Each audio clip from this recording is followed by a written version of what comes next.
सर्दी के मौसम में नमूनिया से कैसे बचा जाए? वालिदैन का ये बहुत अहम सवाल होता है कि हम डॉक्टर साहब अपने बच्चों को कैसे नमूनिया से बचाएँ? तो इस वीडियो में मैं वो एहतियाती तदाबीर बताऊँगा कि जिससे वालिदैन अपने बच्चों को नमूनिया से बचा सकते हैं। नंबर 1, गर्म कपड़े पहनें। गर्म कपड़ों का इस्तेमाल करें और ऐसे कपड़े होने चाहिए जिनसे जिस्म का कोई भी हिस्सा नंगा ना हो सिवाय हाथ और चेहरे के। सर पे टोपी पहने, ऐसी जैकेट्स पहने, ऐसी गर्म चीज़ें पहने जिससे सीने तक ठंडक ना पहुँचे, गरमाइश रहे। जब सीने सीने तक ठंडक पहुँचती है, तो उससे सीने में दर्द आता है, मसल्स में अकड़ाव आता है, सीने में खून की गर्दिश कम होती है, उससे साँस की रफ्तार स्लो हो जाती है। जब बहुत ज़्यादा हम ठंडी हवा इन्हेल करते हैं, उससे भी नुकसान होता है, इसलिए एम्बिएंट रूम टेम्परेचर मेंटेन करना बड़ा ज़रूरी हो जाता है। अगर बहुत ठंडे कमरे में आप रिहाइश पज़ीर हैं, तो उससे भी नुकसान होगा। वो ठंडी हवा जब हमारे अंदर जाएगी, तो वो हमारे सांस की नाली में मौजूद जरासीम को की अफजाइश नस्ल में मदद करेगी और इस तरह से वो जरासीम हमें नमूनिया पैदा करने के लिए ज़्यादा बढ़ जाएँगे और नुकसान पैदा करेंगे। फिर जब हम ट्रैवल करते हैं, तो ट्रैवलिंग के दौरान एहतियात करें कि ठंडी हवा बहुत ज़्यादा हम इन्हेल ना करें। ऐसी एनवायरनमेंट में ट्रैवल करें जिसमें शीशे गाड़ी के बंद हों, बहुत ज़्यादा ठंडी हवा ना आ रही हो, लेकिन इतना भी ज़्यादा ज़्यादा घुटन ना हो कि उस ह्यूमिडिटी और घुटन की वजह से जरासीम अफजाइश नस्ल हासिल करें और एक से दूसरे इंसान को आसानी से मुंतकिल हो जाएँ।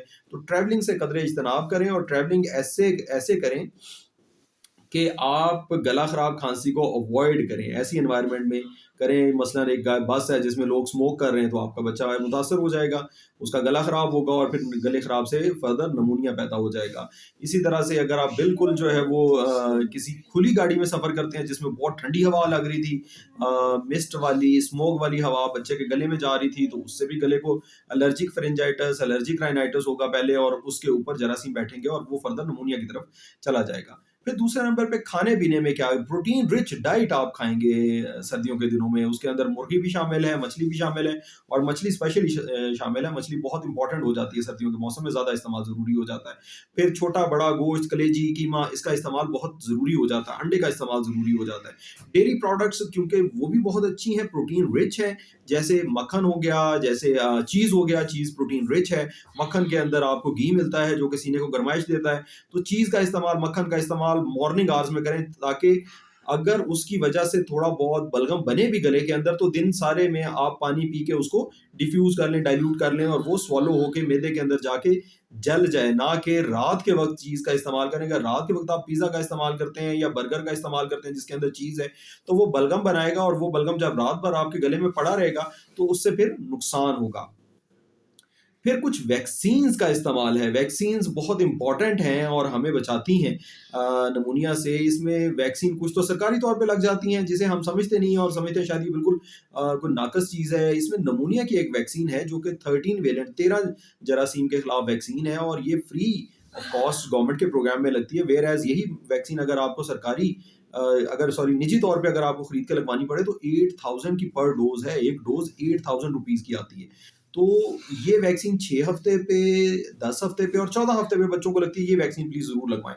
ये शुरू के 1 साल बहुत बच्चे को बहुत अच्छी हिफ़ाज़त देती है नमूनिया के जरासीम के खिलाफ और उसके बाद आहिस्ता-आहिस्ता इसकी हिफ़ाज़त कम होना शुरू हो जाती है। तो फिर वालिदैन को ये चाहिए कि 18 महीने पे खुद से प्राइवेटली खरीद के एक बूस्टर डोज़ लगवाएँ, क्योंकि बूस्टर डोज़ जो है वो सरकारी शेड्यूल में कवर्ड नहीं है। और फिर जब बच्चा प्री-स्कूल यानी प्रेप में, नर्सरी में, प्रेप में जा रहा हो, तो अब तब एक बूस्टर लगवाएँ। वो जो नर्सरी और प्रेप में आप एक बूस्टर लगवाएँगे नमूनिया की वैक्सीन का, वो उसको 65 ईयर्स तक प्रोटेक्शन देगा। नंबर 2 वैक्सीन है फ्लू की वैक्सीन। फ्लू की वैक्सीन अनफॉर्चुनेटली गवर्नमेंट के प्रोग्राम में कवर्ड नहीं है, लेकिन ये वैक्सीन 6 माह की उम्र के बाद से, 6 माह से जो बच्चा बड़ा हो और उसको नमूनिया के मसाइल हों, उसको लगनी चाहिए। साल में 1 दफ़ा लगती है वैक्सीन और ये बहुत अच्छी वैक्सीन है जो कि फ्लू के जरासीम से 4 और 6 किस्म के फ्लू के जरासीम से बचाती है और ये सबसे खतरनाक किस्म के फ्लू के जरासीम्स होते हैं जो कि वायरल नमूनिया पैदा करते हैं।